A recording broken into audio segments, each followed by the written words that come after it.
મિત્રો, આજે આપણે ઓડકાર વિશે વાત કરવાની છે।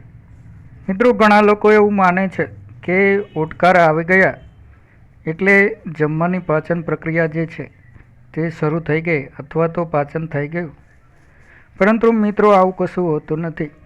મિત્રો, જે ઓડકાર જે આવે છે, જેમાં પછી જે લોકોને ઓડકાર આવે છે તે એક સામાન્ય પ્રક્રિયા છે।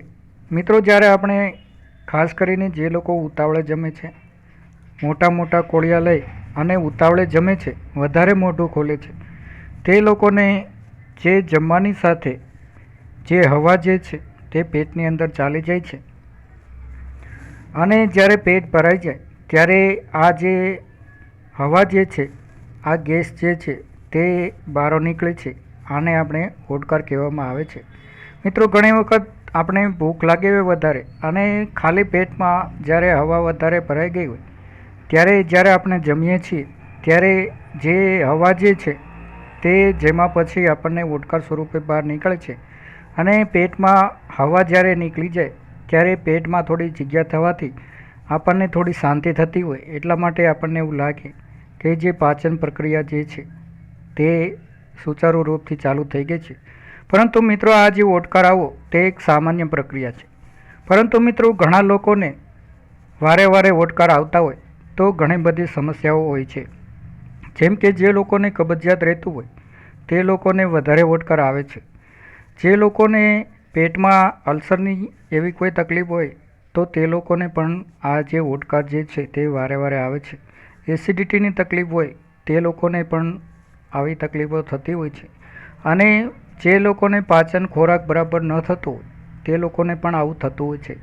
મેદાની તકલીફ હોય તો પણ આ જે ઓડકાર જે છે તે આવતા હોય છે। મિત્રો, આપણે જ્યારે પણ જમીએ ત્યારે શાંતિથી જમીએ, નાના નાના કોળિયા લઈ વધારે મોઢું ન ખોલી અને શાંતિથી આપણે પૂરતો સમય લઈ અને આપણે જમવું જોઈએ। મિત્રો, આ સિવાય આપણે ઓડકાર જે છે તેને આપણે ક્યારેય રોકવાનો છે। મિત્રો, ઘણી વખત ઘણા લોકો બહારગામ કે મહેમાન થઈને ગયા હોય ત્યારે ખાસ કરીને જો વારે વારે ઓડકાર આવે તો ઓડકાર રોકવાનો પ્રયત્ન કરે છે, પરંતુ કોઈ પણ કુદરતી આવક હોય તેને આપણે રોકવાનું જોઈએ। આ ઓડકાર રોકવાથી ઘણી બધી તકલીફો થાય છે, જેમ કે ઓડકાર રોકો તો અપાચનની તકલીફ થાય છે। મિત્રો, ઓડકારને જો આપણે રોકીએ તો અરુચિ પણ થાય છે। મિત્રો, ઓડકારને રોકવાથી પેટમાં આપણને ઘણી બધી તકલીફો, પેટ ભારે લાગે છે, ઘણી બધી તકલીફો થાય છે।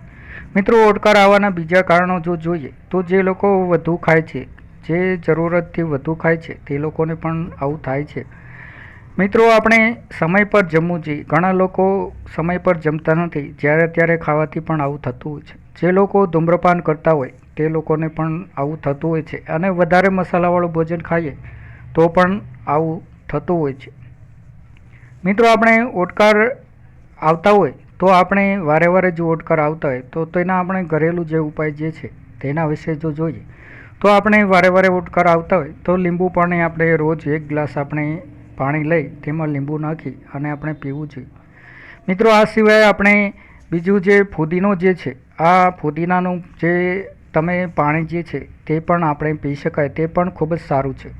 મિત્રો, જે લોકોને ખાટા ઓડકાર આવતા હોય તે લોકોને પણ આ જે ફુદીનો જે છે તે ખૂબ જ સારો છે। મિત્રો, આ સિવાય એલચી પણ જો મોઢામાં રાખી અને ચાવીને આપણે જો એલચી ખાઈએ તો તે પણ ખૂબ જ સારી છે। આ રીતે મિત્રો આપણે ઓડકારને રોકી શકીએ છીએ। Thank you.